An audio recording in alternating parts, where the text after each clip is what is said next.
Minahal tayo ng Diyos while we were yet. Amen.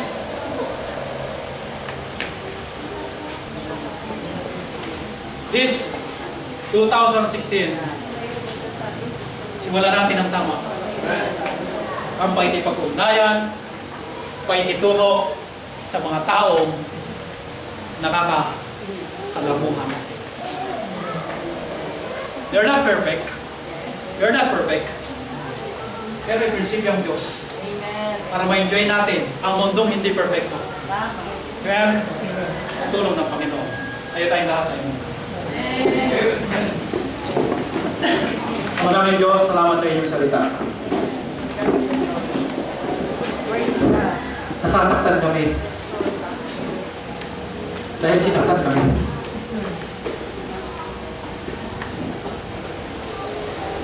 Hindi kami maintindihan kasi hindi kami iniintindi.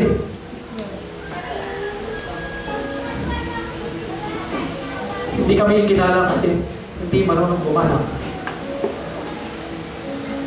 Pero salamat sa iyong salita. Itong mga tao ito, meron silang mabuting ginawa. Itong mga tao ito, lalagutin sila, Panginoon. At itong mga tao ito, na makasalanang katulad ko, pwede ko silang mahalin unconditionally. Kasi kung balalagyan ko, Panginoon, ng kondisyon, hindi ko talaga siya mamahalin. Dahil puro masakit ang ibinibigay.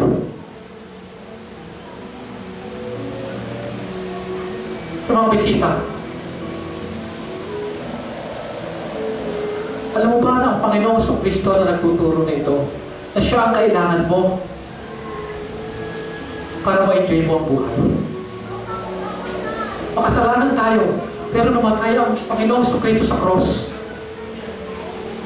Para ipakita niya na mahal tayo. Maiharap tayo sa kalumbukan ng kasalanan, sa mga maling na kagawian. Kaya hindi natin ma-enjoy ang buhay. We need the Lord Jesus Christ.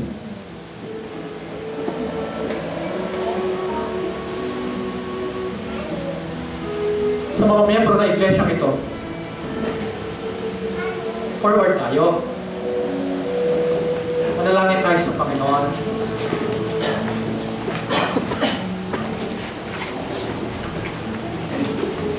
Naniniwala ka, kapatid, na lalago pa yung tao yun. Pinirda. Pagkatiwala sa Panginoon, huwag mong prasuhin. Huwag mo lagyan ng mga estratehiya. You need faith. You need to trust God. Mahalin mo siya ng totoo. Kasi kapatid, kaya hindi mo ma-enjoy siya eh. Hindi mo siya minamahal ng totoo. May kondisyon lagi. Kaya hindi mo siya ma-enjoy. Nilalagyan mo ng barrier. Nililimitahan mo siya. Inuunahan mo kagad ng iyong kaisipan na negatibo.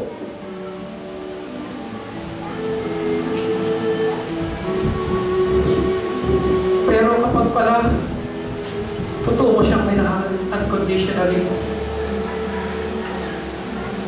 sasaya ka na makituko sa Kanya. Hindi tayo ng tawag sa Panginoon. Tayo na iniis o mga loob na hanggang ngayon, iniis hanggang ngayon nandyan pa. Yung sa mga loob, hanggang ngayon nandyan pa. Pag-uwi natin ngayon ang sistema, kalibutan ko ano yung hindi magandang bagay at pakakanlaan ng puso at isipan kung ano yung ginawang mabuti. Salamat naman sa inyo po mensahe sa amin. Salamat dahil binigyan dinaw mo kung paano namin ma-enjoy ang buhay katulad ng Apostol Pablo. We praise you, O God. We thank you, O God. In Jesus' name. Amen. Amen.